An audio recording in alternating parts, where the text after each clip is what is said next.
H dash का inverse निकालता है तो वो जो सेट बनेगा वो जी का उपग्रुप हो जाएगा। ठीक है, ठीक है। तो ये हमारा रिजल्ट, आप इनके प्रूफ हैं, बहुत आसान प्रूफ हैं, इसको देख सकते हैं। तो अब जो हमारा टॉपिक आता है कर्नल ऑफ ए होमोमॉर्फिज्म, समकालिता की अष्टी क्या होता है। ये बहुत ही इंपॉर्टेंट टॉपिक है, ये इसकी डेफिनेशन आनी चाहिए आपको, और साथ साथ इसके सारे रिजल्ट हैं वो भी आपको पता होना चाहिए, कि सारी प्रॉपर्टी पता होनी चाहिए। कर्नल ऑफ ए होमोमॉर्फिज्म क्या होता है, सबसे पहले इसकी डेफिनेशन देखते हैं हम क्या होता है। तो कर्नल क्या होता है, सबसे पहले तो हमको एक समकालिता परिभाषित होती है जी से जी डैश के अंदर। तो पहला तो कर्नल एक सेट होता है, ठीक है। Kernel is a set which is defined as kernel of f is equal to x belongs to G which is f of x is equal to e dash, जहाँ पे ई डैश क्या है, group जी का तत्समक अवयव। सीधी सी हम बात हम देख सकते हैं, जैसे एग्जांपल हमको दिया हुआ है, लेफ्ट साइड में जो सर्किल है वो जी को डिफाइन कर रहा है, राइट साइड में जो सर्किल है वो किसको डिफाइन कर रहा है, जी डैश को। तो राइट साइड में जी डैश में एक एलिमेंट है ई डैश, और लेफ्ट साइड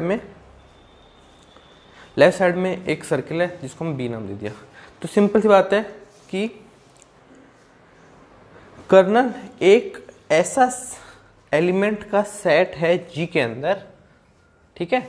जी के अंदर ऐसे अवयवों का समूह है, समूह ने ऐसे अवयवों का समुच्चय है जो एफ द्वारा जी डैश के तत्समक अवयव पे ले जाए जा रहे हैं। इसके डेफिनेशन में देख सकते हैं कि x बिलोंग्स टू जी, वो सारे जी के अवयव जो f द्वारा ई डैश पे ले जाए जा रहे हैं, मतलब f of x is equal to e dash.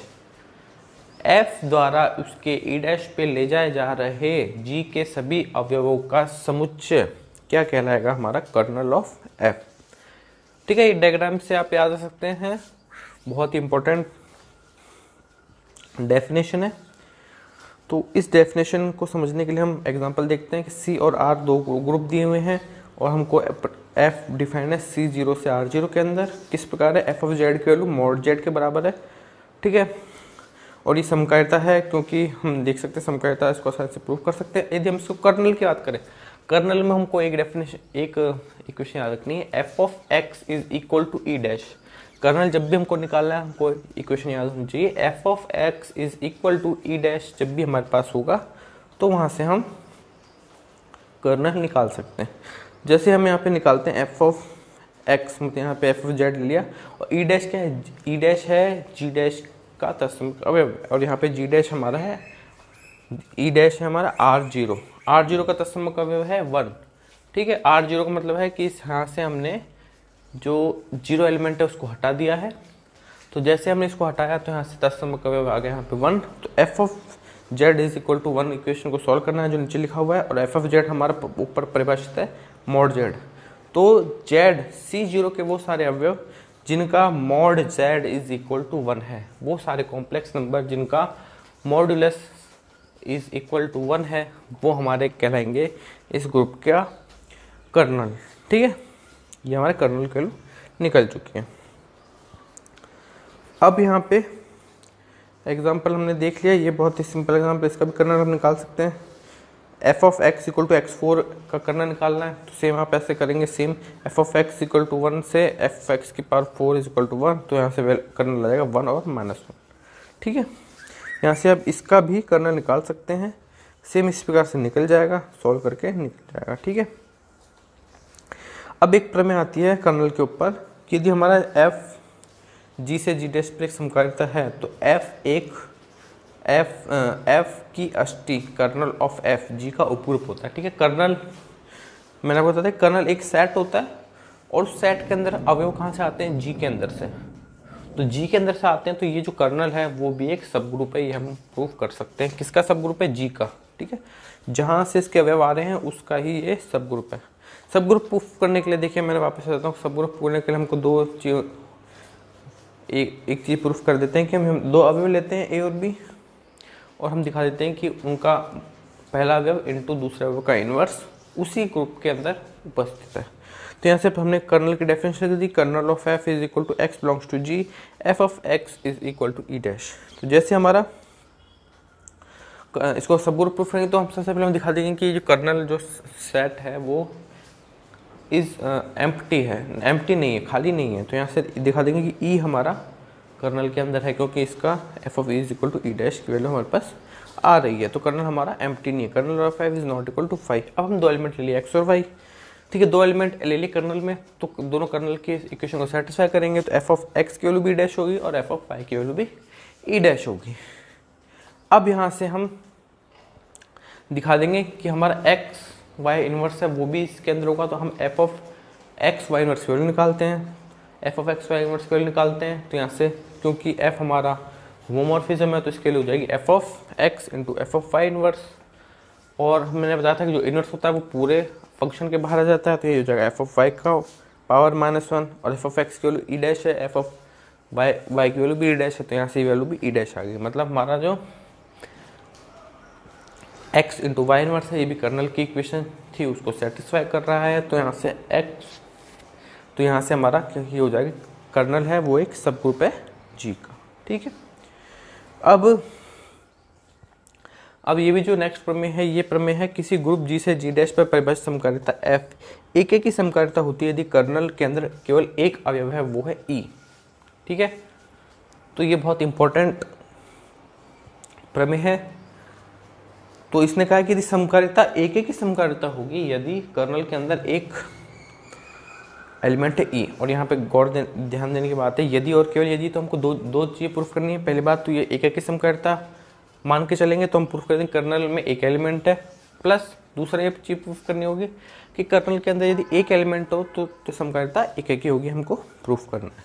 तो पहले हम मान के चलते हैं कि एफ जी से जी डैश में एक की समकारिता है, एक की समकारिता है तो हम प्रूफ करेंगे कर्नल में ओनली एक एलिमेंट है। अब मानते हैं कि एक अवयव है जो कर्नल के ऊपर उपस्थित है, कर्नल में उपस्थित है तो कर्नल की इक्वेशन को सेटिस्फाई करेगा जो कि है f of x is equal to e dash. तो यहाँ से f of x e dash के बराबर लिख दिया। अब यहाँ से ई डैश क्या है, जी डैश का तत्समक हो गया। अब हम क्या करेंगे, इस ई डैश को हम लिख सकते हैं एफ ऑफ ई, क्योंकि एफ क्या है, तत्समक ई को ई डैश पे ले जा रहा है।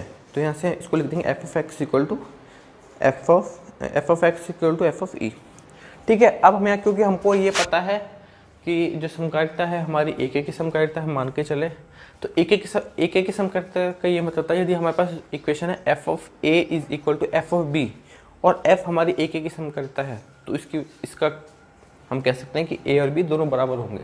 तो वैसे यहाँ पे f of x equal to f of e दिया हुआ है और एफ एक की है, तो यहाँ से हम कह सकते हैं कि एक्स इज इक्वल टू ई।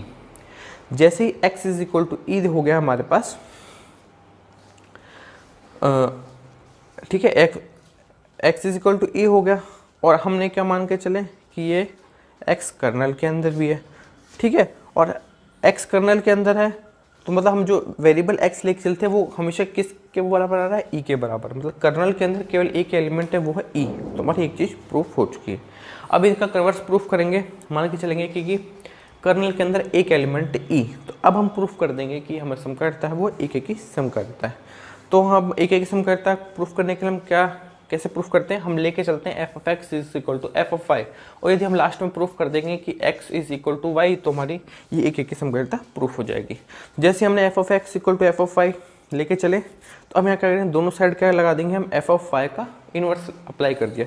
तो जैसे हमने इनवर्स अप्लाई किया तो राइट साइड में तो कट के ई डैश बन जाएगा और लेफ्ट साइड में ये क्या हो जाएगा कि इनवर्स अंदर आ जाएगा, वाई के ऊपर आ जाएगा और ये दोनों समकारिता है इसलिए अंदर एक्स और वाई इनवर्स मल्टीप्लाई हो जाएगा। तो ये हो जाएगा एफ ऑफ एक्स वाई का इनवर्स। तो जैसे ये आ गया और केवल ई डैश आ गई, ई डैश आ गई तो हमने देखा था कि समकारिता में केवल क्या इसके कर्नल के अंदर क्या है, केवल एक अवयव है और ये f of x y inverse is equal to e dash है, ये इसके कर्नल की इक्वेशन है। तो यहाँ से हम कह सकते हैं कि एक्स वाई इनवर्स कर्नल के अंदर है और कर्नल में केवल एक एलिमेंट है। तो यहाँ से हो जाएगा एक्स वाई इनवर्स की वैल्यू ई, तो यहाँ से हो जाएगा x is equal to y. तो यहाँ से हम कह सकते हैं कि यह समकारिता क्या है, एक की समकारिता है। ये हमने सिद्ध कर दिया है, ठीक है। अब इसके जो नेक्स्ट प्रमेय आती है,